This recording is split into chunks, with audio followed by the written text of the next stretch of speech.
ਸਤਿ ਸ਼੍ਰੀ ਅਕਾਲ ਸਟੂਡੈਂਟਸ, ਮੈਂ Rupinder Kaur, lecturer chemistry Guru Nanak Dev polytechnic college Ludhiana. ਸੋ ਰਾਜੇ, ਲਾਸਟ ਟਾਈਮ ਮੈਂ ਤੁਹਾਨੂੰ ਐਟੋਮਿਕ ਮਾਡਲ ਬਾਰੇ ਹੀ ਸਮਝਾ ਰਹੀ ਸੀ। ਮੇਰੀਆਂ ਲਾਸਟ ਵੀਡੀਓ ਦੇ ਵਿੱਚ ਐਟੋਮਿਕ ਮਾਡਲ ਬਾਰੇ ਮੈਂ ਤੁਹਾਨੂੰ ਦੱਸਿਆ ਸੀ। ਤਾਂ ਜਿਹੜੇ ਅੱਜ ਤੱਕ 4 ਜਿਹੜੇ ਐਟਮ ਦੇ ਮਾਡਲ ਆ ਪ੍ਰਪੋਜ਼ ਕੀਤੇ ਗਏ। ਪਹਿਲਾ ਥੋਮਸਨ ਪਲਮ ਪੁਡਿੰਗ ਮਾਡਲ, ਜਿਹਦੇ ਮੁਤਾਬਿਕ ਐਟਮ ਨੂੰ ਅਸੀਂ ਪੋਜ਼ਿਟਿਵ ਚਾਰਜ ਦਾ ਇੱਕ ਸਫੇਅਰ ਮੰਨਦੇ ਸੀ, ਜਿਹਦੇ ਵਿੱਚ ਇਲੈਕਟ੍ਰੋਨ ਇਸ ਤਰ੍ਹਾਂ ਜੜੇ ਹੋਏ ਸੀ ਜਿਸ ਤਰ੍ਹਾਂ ਕਿਸੇ ਤਰਬੂਜ ਦੇ ਵਿੱਚ ਬੀਜ ਜੜੇ ਹੁੰਦੇ ਆ। ਪਰ ਜਿਹੜਾ ਰਦਰਫੋਰਡ ਸਕੈਟਰਿੰਗ ਐਕਸਪੈਰੀਮੈਂਟ ਹੈ, ਉਸ ਦੇ ਦੁਆਰਾ ਇਸ ਮਾਡਲ ਨੂੰ ਡਿਸਕਾਰਡ ਕਰ ਦਿੱਤਾ ਗਿਆ ਸੀ। ਫਿਰ ਉਸ ਤੋਂ ਬਾਅਦ ਜਿਹੜਾ ਐਟਮ ਦਾ ਮਾਡਲ ਦਿੱਤਾ ਗਿਆ ਸੀ, that was Rutherford model of an atom. So Rutherford ਨੇ ਆਪਣੇ ਸਕੈਟਰਿੰਗ ਐਕਸਪੈਰੀਮੈਂਟ ਪਰਫਾਰਮ ਕਰਕੇ ਇਹ ਫਾਈਂਡ ਆਊਟ ਕੀਤਾ ਸੀ ਕਿ ਐਟਮ ਦੇ ਸੈਂਟਰ ਦੇ ਵਿੱਚ ਇੱਕ ਸਮਾਲ ਪੋਜ਼ਿਟਿਵ ਚਾਰਜ ਵਾਲੀ ਬਾਡੀ ਹੁੰਦੀ ਆ, which is known as the nucleus of an atom. ਤਾਂ ਉਹਨੇ ਜਿਹੜਾ ਐਟਮ ਦਾ ਮਾਡਲ ਫਾਈਂਡ ਆਊਟ ਕੀਤਾ ਸੀ, ਉਸ ਮਾਡਲ ਦੇ ਮੁਤਾਬਿਕ ਐਟਮ ਦੇ 2 ਹਿੱਸੇ ਹੁੰਦੇ ਆ। one part that is present in the center of an atom, which is known as the nucleus of an atom, and other part is known as the extra nuclear part, which carry the electrons, and electrons are in a continuous motion. That's why they are known as the planetary electrons. So मैं अपने पिछले lecture ਦੇ ਵਿੱਚ ਇਸ model ਨੂੰ ਵੀ ਚੰਗੀ ਤਰ੍ਹਾਂ ਸਮਝਾਇਆ ਸੀਗਾ। ਇਸ ਤੋਂ ਬਾਅਦ ਜਿਹੜਾ ਤੀਸਰਾ ਮਾਡਲ ਸਾਡੇ ਕੋਲ ਐਟਮ ਦਾ ਪ੍ਰਪੋਜ਼ ਕੀਤਾ ਗਿਆ, that model is known as the Bohr's model of an atom. Rutherford ਦੇ ਇਹ ਮਾਡਲ ਨੂੰ ਡਿਸਕਾਰਡ ਕਰਕੇ ਨਵਾਂ ਮਾਡਲ ਜਿਹੜਾ ਹੈ ਉਹ ਪ੍ਰਪੋਜ਼ ਕੀਤਾ ਗਿਆ, ਔਰ ਉਸ ਨਵੇਂ ਮਾਡਲ ਦੇ ਵਿੱਚ ਕੀ ਸਾਡੇ ਕੋਲ ਉਨਤਾਈਆਂ ਸੀਗੀਆਂ। So how you can explain ਕਿਉਂ ਸਾਨੂੰ ਇੱਕ ਨਵੇਂ ਮਾਡਲ ਦੀ ਜ਼ਰੂਰਤ ਪਈ। ਪਹਿਲੇ ਰਦਰਫੋਰਡ ਦੇ ਮਾਡਲ ਦੇ ਵਿੱਚ ਕੀ ਜਿਹੜੀਆਂ ਸੀ ਉਹ ਲਿਮਿਟੇਸ਼ਨ ਸੀ। ਆਪਾਂ ਇਹਨਾਂ ਲਿਮਿਟੇਸ਼ਨਸ ਨੂੰ ਇੱਕ ਡਿਸਕਸ ਕਰਕੇ ਫਿਰ ਨਵੇਂ ਮਾਡਲ 'ਤੇ ਜਾਵਾਂਗੇ। Limitations of Rutherford model of an atom according to this model. So ਪਹਿਲੀ ਲਿਮਿਟੇਸ਼ਨ ਕੀ ਹੈ? ਇਹ revolving electron should lose energy and should fall in the nucleus, but this does not happen.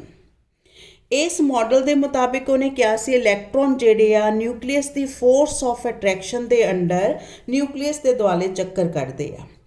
ਔਰ ਸਾਡੇ ਕੋਲ ਇੱਕ ਇਹ ਵੀ ਪੁਆਇੰਟ ਹੈਗਾ ਹੈ। ਸੋ ਇਸ ਪੁਆਇੰਟ ਨੂੰ ਕਲਾਰਕ ਮੈਕਸਵੈਲ ਨੇ ਕਿਹਾ ਸੀਗਾ ਕਿ ਜਦੋਂ ਕੋਈ ਵੀ ਚਾਰਜ ਬਾਡੀ ਕਿਸੇ force of attraction under circulate ਕਰਦੀ ਆ, ਉਹ ਲਗਾਤਾਰ ਆਪਣੇ ਵਿੱਚੋਂ ਐਨਰਜੀ ਰੇਡੀਏਸ਼ਨ ਦੀ ਫਾਰਮ ਦੇ ਵਿੱਚ ਐਮਿਟ ਕਰਦੀ ਆ। ਸੋ ਇਲੈਕਟ੍ਰੋਨ ਵੀ ਇੱਕ ਚਾਰਜ ਬਾਡੀ ਹੈ। ਦਿਸ ਮੀਨ ਟੂ ਸੇ ਜਦੋਂ ਇਲੈਕਟ੍ਰੋਨ ਨਿਊਕਲੀਅਸ ਦੀ ਫੋਰਸ ਆਫ ਅਟਰੈਕਸ਼ਨ ਦੇ ਅੰਡਰ ਚੱਕਰ ਕੱਢਦੇ ਆ, ਨਿਊਕਲੀਅਸ ਦੇ ਦੁਆਲੇ ਚੱਕਰ ਕੱਢਦੇ ਆ, ਤਾਂ ਇਹਨਾਂ ਨੂੰ ਵੀ ਆਪਣੇ ਵਿੱਚੋਂ ਐਨਰਜੀ ਰੇਡੀਏਟ ਕਰਨੀ ਚਾਹੀਦੀ ਹੈ, ਜਿਹਦੇ ਕਰਕੇ ਇਹਨਾਂ ਦਾ ਜਿਹੜਾ ਸਾਡੇ ਕੋਲ ਔਰਬਿਟ ਹੈ ਉਹ ਛੋਟਾ ਹੁੰਦਾ ਜਾਂਦਾ ਐਨਰਜੀ ਘਟਣ ਕਰਕੇ, ਔਰ ਇਲੈਕਟ੍ਰੋਨ ਨਿਊਕਲੀਅਸ ਦੇ ਹੋਰ ਕੋਲ ਆਉਂਦੇ ਜਾਂਦੇ ਆ, ਔਰ ਅਲਟੀਮੇਟਲੀ ਇਲੈਕਟ੍ਰੋਨ ਜਿਹੜੇ ਆ ਨਿਊਕਲੀਅਸ ਦੇ ਵਿੱਚ ਗਿਰ ਜਾਣੇ ਚਾਹੀਦੇ ਆ। So an atom which loses energy should emit radiation continuously, but no such radiation is observed. ਕਹਿੰਦੇ ਜੇ ਇਲੈਕਟ੍ਰੋਨ ਲਗਾਤਾਰ ਆਪਣੇ ਚੋਂ એનર્ਜੀ ਛੱਡ ਰਿਹਾ ਤਾਂ ਇਹਦਾ ਮਤਲਬ ਹਰ ਇੱਕ ਚੀਜ਼ ਸਾਨੂੰ ਚਮਕਦੀ ਦਿਖਾਈ ਦੇਣੀ ਚਾਹੀਦੀ ਆ। ਪਰ ਜੇ ਤੁਸੀਂ ਆਪਣੇ ਆਲੇ ਦੁਆਲੇ ਦੇਖੋ, ਇਵਨ ਤੁਹਾਡੀਆਂ ਸ਼ਕਲਾਂ ਵੀ ਚਮਕਦੀਆਂ ਦਿਖਣੀਆਂ ਚਾਹੀਦੀਆਂ, ਪਰ ਜੇ ਤੁਸੀਂ ਆਪਣੇ ਆਲੇ ਦੁਆਲੇ ਦੇਖੋ, ਹਰ ਇੱਕ ਬਾਡੀ ਆਪਣੇ ਚੋਂ ਰੇਡੀਏਸ਼ਨ ਐਮਿਟ ਨਹੀਂ ਕਰਦੀਆਂ। No clear picture was given regarding the arrangement of electron. ਸੋ ਇਹਨੇ ਇੰਨੀ ਗੱਲ ਤਾਂ ਕਹਿਤੀ ਕਿ ਸੈਂਟਰ ਦੇ ਵਿੱਚ ਨਿਊਕਲੀਅਸ ਹੁੰਦਾ, ਨਿਊਕਲੀਅਸ ਦੇ ਦੁਆਰੇ ਇਲੈਕਟ੍ਰੋਨ ਜਿਹੜੇ ਆ ਚੱਕਰ ਕੱਢਦੇ ਆ, ਲੇਕਿਨ ਇਹਦੇ ਬਾਰੇ ਕੋਈ ਵੀ ਕਲੀਅਰ ਗੱਲ ਨਹੀਂ ਕਹੀਗੀ ਕਿ ਇਲੈਕਟ੍ਰੋਨ ਇੱਕੋ ਹੀ ਸਰਕਲ ਦੇ ਵਿੱਚ ਚੱਕਰ ਕੱਢਦੇ ਆ ਜਾਂ ਅਲੱਗ-ਅਲੱਗ ਆਰਬਿਟ ਦੇ ਵਿੱਚ ਘੁੰਮਦੇ ਆ। It could not explain the line spectrum of hydrogen. ਸਾਰਿਆਂ ਨਾਲੋਂ ਪਹਿਲਾ ਜਿਹੜਾ ਸਪੈਕਟਰਮ ਫਾਈਂਡ ਆਊਟ ਕੀਤਾ ਗਿਆ ਸੀ, that was the spectrum of hydrogen. ਇਹ ਸਪੈਕਟਰਮ ਕਿਉਂ ਬਣਿਆ, ਕਿਉਂ ਸਾਡੇ ਕੋਲ ਜਿਹੜੀ ਹੈ ਹਾਈਡਰੋਜਨ ਗੈਸ ਦਾ ਸਪੈਕਟਰਮ ਕਿਉਂ ਆਇਆ, ਅਲੱਗ-ਅਲੱਗ ਲਾਈਨ ਕਿਉਂ ਬਣੀਆਂ ਹੈ, ਇਹਦੇ ਬਾਰੇ ਸਾਡੇ ਕੋਲ ਰਦਰਫੋਰਡ ਦੇ ਮਾਡਲ ਨੇ ਕੋਈ ਵੀ ਐਕਸਪਲੇਨੇਸ਼ਨ ਨਹੀਂ ਦਿੱਤੀ। ਅੱਗੇ Rutherford model fail to explain the stability of an atom explain. ਇਹ ਉਹਨੇ ਸਭ ਤੋਂ ਕੁਐਸਚਨ ਪੁੱਛਿਆ ਕਿ ਰਦਰਫੋਰਡ ਮਾਡਲ ਦੇ ਮੁਤਾਬਿਕ ਅਸੀਂ ਐਟਮ ਦੀ ਸਟੇਬਿਲਿਟੀ ਨੂੰ ਨਹੀਂ ਐਕਸਪਲੇਨ ਕਰ ਸਕੇ, ਰੀਜ਼ਨ ਦੱਸੋ। According to electromagnetic theory, an accelerated charge particle must radiate energy. Electromagnetic theory ਦੇ ਮੁਤਾਬਿਕ ਜੇ ਕੋਈ ਵੀ ਚਾਰਜ ਪਾਰਟੀਕਲ ਕਿਸੇ ਸਰਕਲ ਦੇ ਵਿੱਚ ਘੁੰਮ ਰਿਹਾ ਤਾਂ ਉਹਨੂੰ ਲਗਾਤਾਰ ਆਪਣੇ ਚੋਂ ਰੇਡੀਏਸ਼ਨ ਐਮਿਟ ਕਰਨੀਆਂ ਚਾਹੀਦੀਆਂ। Since electron move in A circle its motion is also an accelerated motion. Thus electron will lose energy continuously and will finally fall into the nucleus as shown in this diagram. ਤਾਂ ਇਸ diagram ਨੂੰ follow ਕਰਦੇ ਹੋਏ ਜਿਹੜਾ atom ਹੈ ਉਹਨੂੰ ਖਤਮ ਹੋ ਜਾਣਾ ਚਾਹੀਦਾ ਹੈ ਕਿ ਜਦੋਂ ਇਲੈਕਟ੍ਰੋਨ ਕੰਟੀਨਿਊਸਲੀ ਨਿਊਕਲੀਅਸ ਦੇ ਦੁਆਲੇ ਘੁੰਮਦੇ ਆ under the force of attraction of nucleus it has to radiate energy। ਤਾਂ ਜਿਹੜਾ ਇਲੈਕਟ੍ਰੋਨ ਹੈ ਉਹਨੂੰ ਖਤਮ ਹੋ ਜਾਣਾ ਚਾਹੀਦਾ। ਇਸ ਕਰਕੇ ਰਦਰਫੋਰਡ ਜਿਹੜਾ ਹੈ ਰਦਰਫੋਰਡ ਦਾ ਐਟੋਮਿਕ ਮਾਡਲ ਹੈ ਉਹ ਕਿਸੇ ਵੀ ਐਟਮ ਦੀ ਸਟੇਬਿਲਿਟੀ ਨੂੰ ਐਕਸਪਲੇਨ ਨਹੀਂ ਕਰਦਾ। ਲੇਕਿਨ ਤੁਸੀਂ ਜਿਹੜੀ ਚੀਜ਼ ਹੈ ਉਹ ਚੰਗੀ ਤਰ੍ਹਾਂ ਯਾਦ ਕਰਨੀ ਹੈ, that is the limitation of Rutherford model of an atom. what are the basics of Rutherford model of an atom and what are the limitations of Rutherford model of an atom, right? ਇਸ ਤੋਂ ਬਾਅਦ ਆਪਾਂ ਜਿਹੜੀ ਚੀਜ਼ discuss ਕਰਨੀ ਹੈ that is very important model, most probably ਇਹ paper ਦੇ ਵਿੱਚ ਆਉਂਦਾ ਹੈ, Bohr model of an atom. So write down the main postulates of Bohr's model of an atom. According to this model a small heavy positively charged nucleus is present in the center of atom। ਇਸ model ਦੇ ਮੁਤਾਬਿਕ atom ਦੇ centre ਦੇ ਵਿੱਚ ਇੱਕ positive charge ਵਾਲੀ body present ਹੈ ਜਿਹਨੂੰ ਅਸੀਂ ਨਿਊਕਲੀਅਸ ਕਹਿੰਦੇ ਆ। The electron in an atom revolve around the nucleus only in certain selected circular orbits or shells।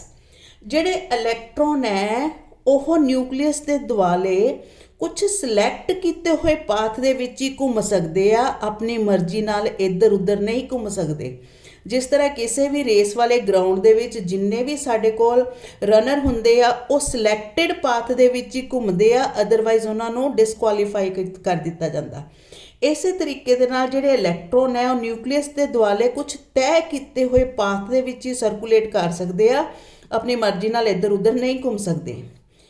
These orbits are associated with definite energy and the energy levels। ਔਰ ਹਰ ਇੱਕ orbit ਦੀ ਆਪਣੀ ਇੱਕ energy ਹੁੰਦੀ ਆ, ਇਸ ਕਰਕੇ ਇਹਨਾਂ ਆਰਬਿਟਸ ਨੂੰ ਅਸੀਂ એનર્ਜੀ ਲੈਵਲ ਵੀ ਕਹਿੰਦੇ ਆ। Now these are numbered as 1 2 3 ਔਰ KLMN। ਇਹਨਾਂ ਆਰਬਿਟਸ ਨੂੰ ਅਸੀਂ ਨੰਬਰ ਵੀ ਦੇ ਸਕਦੇ ਜਿਵੇਂ 1 2 3, ਜਾਂ ਇਹਨਾਂ ਨੂੰ ਅਸੀਂ ਲੈਟਰ ਨਾਲ ਵੀ ਡਿਫਾਈਨ ਕਰ ਸਕਦੇ KLM। ਔਰ ਇਹਨਾਂ ਨੂੰ ਨੰਬਰ ਨੂੰ ਆਪਣੀ ਮਰਜ਼ੀ ਨਾਲ ਨਹੀਂ ਦੇਣਾ, ਇਹ ਫਿਕਸ ਹੈ ਕਿ ਪਹਿਲਾ ਸ਼ੈਲ K ਹੁੰਦਾ, ਦੂਸਰਾ L, ਤੀਸਰਾ M। ਜੇ K ਹੈ ਤਾਂ ਫਸਟ ਸ਼ੈਲ, ਜੇ L ਹੈ ਤਾਂ ਸੈਕਿੰਡ, ਜੇ M ਹੈ ਤਾਂ third shell. So those orbit are permitted in which angular momentum of the electron is whole number of multiple of quantity h over 2 pi and is given by the relation this one। ਕਹਿੰਦੇ ਕਿ electron ਦੇ circulate ਕਰਨ ਵਾਸਤੇ ਸਿਰਫ ਉਹੋ ਆਰਬਿਟਸ ਨੂੰ ਇਜਾਜ਼ਤ ਮਿਲਦੀ ਆ ਜਿਨ੍ਹਾਂ ਦੇ ਵਿੱਚ ਉਹਨਾਂ ਦਾ angular momentum quantity h over 2 pi ਦਾ ਹੋਲ ਨੰਬਰ ਮਲਟੀਪਲ ਹੋਵੇ। ਹੋਲ ਨੰਬਰ ਮਲਟੀਪਲ ਮਤਲਬ ਜਾਂ ਤਾਂ h over 2 pi ਦਾ ਦੁੱਗਣਾ ਹੋਵੇ ਜਾਂ ਤਿੱਗਣਾ ਜਾਂ ਚੌਗੁਣਾ ਜਾਂ ਪੰਜ ਗੁਣਾ। ਮਲਟੀਪਲ ਮਤਲਬ ਕੁਆਂਟਿਟੀ ਨੂੰ ਦੁੱਗਣਾ ਤਿੱਗਣਾ ਚੌਗੁਣਾ ਬਣਾਉਣਾ। ਠੀਕ, ਸਿਰਫ ਉਹੋ ਆਰਬਿਟ ਸਰਕੂਲੇਟ ਕਰਨ ਵਾਸਤੇ ਜਿਹੜੇ ਅਲਾਓ ਕੀਤੇ ਜਾਂਦੇ ਆ ਜਿਨ੍ਹਾਂ ਕੇਸਿਸ ਦੇ ਵਿੱਚ ਐਟਮ ਦਾ ਇਲੈਕਟ੍ਰੋਨ ਦਾ ਐਂਗੂਲਰ ਮੋਮੈਂਟਮ ਦਾ ਜਿਹੜਾ ਫਾਰਮੂਲਾ ਹੈ ਉਹ ਹੁੰਦਾ m into v into r। m ਕੀ ਹੈ ਸਾਡੇ ਕੋਲ? m is the mass of electron, v is the velocity of electron, r is the radius of orbit। ਤਾਂ ਜਿਹੜੇ ਆਰਬਿਟ ਦੇ ਵਿੱਚ ਇਲੈਕਟ੍ਰੋਨ ਦਾ angular momentum quantity h over 2 pi ਦਾ whole number ਗੁਣਜ ਹੋਵੇ। ਗੁਣਜ ਮਤਲਬ ਮਲਟੀਪਲ, ਜਿਵੇਂ ਦੁੱਗਣੀ ਚੀਜ਼, ਤਿੱਗਣੀ ਚੀਜ਼, ਚੌਗਣੀ ਚੀਜ਼। ਇੱਕ ਕੌਲੀ ਆ ਪਾਣੀ ਦੀ, ਜੇ 2 ਲੈ ਲਈਆਂ ਦੁੱਗਣੀ, ਜੇ 3 ਲੈ ਲਈਆਂ ਤਿੱਗਣੀ, 4 ਲੈ ਲਈਆਂ ਚੌਗਣੀ। ਠੀਕ ਹੈ, ਫ੍ਰੈਕਸ਼ਨਲ ਮਲਟੀਪਲ ਨਹੀਂ ਹੋਣਾ ਚਾਹੀਦਾ। ਫ੍ਰੈਕਸ਼ਨਲ ਮਤਲਬ ਜਿਹੜਾ n ਦੀ ਵੈਲਿਊ 1.5 ਜਾਂ 2.5 ਜਾਂ 3.5 ਨਹੀਂ ਹੋਣੀ ਚਾਹੀਦੀ। h over 2 pi ਇਹ ਨਹੀਂ ਹੈਗਾ ਕਿ 1.5 ਕੌਲੀ, 2.5 ਕੌਲੀ, 3.5 ਕੌਲੀਆਂ, 5.5 ਕੌਲੀਆਂ, ਇੱਦਾਂ ਨਹੀਂ ਹੋਣੀਆਂ ਚਾਹੀਦੀਆਂ। ਸੌਰੀ, ਤੁਸੀਂ ਕੌਲੀਆਂ ਨਹੀਂ ਲੈਣੀਆਂ, h over 2 pi ਕੁਆਂਟਿਟੀ ਹੀ ਲੈਣੀ ਹੈ। ਸਿਰਫ ਤੁਹਾਨੂੰ ਸਮਝਾਉਣ ਵਾਸਤੇ ਮੈਂ ਵਰਡਿੰਗ ਯੂਜ਼ ਕੀਤੀ ਹੈ। ਸੋ ਕਿਸੇ ਵੀ ਐਲੀਮੈਂਟ ਦਾ ਜਿਹੜਾ ਐਂਗੂਲਰ ਮੋਮੈਂਟਮ ਹੈ ਕੁਆਂਟਿਟੀ h over 2 pi ਦਾ ਹੋਲ ਨੰਬਰ ਮਲਟੀਪਲ ਹੋਣਾ ਚਾਹੀਦਾ। as long as electron remain in a particular orbit it does not lose or gain energy। ਜਿੰਨੀ ਦੇਰ ਤੱਕ ਇਲੈਕਟ੍ਰੋਨ ਆਪਣੇ ਆਰਬਿਟ ਦੇ ਵਿੱਚ ਰਹਿਣਗੇ ਨਾ ਹੈ ਕਿਸੇ ਨੂੰ એનર્ਜੀ ਦੇ ਸਕਦੇ ਆ ਨਾ ਕਿਸੇ ਤੋਂ એનર્ਜੀ ਲੈ ਸਕਦੇ ਆ।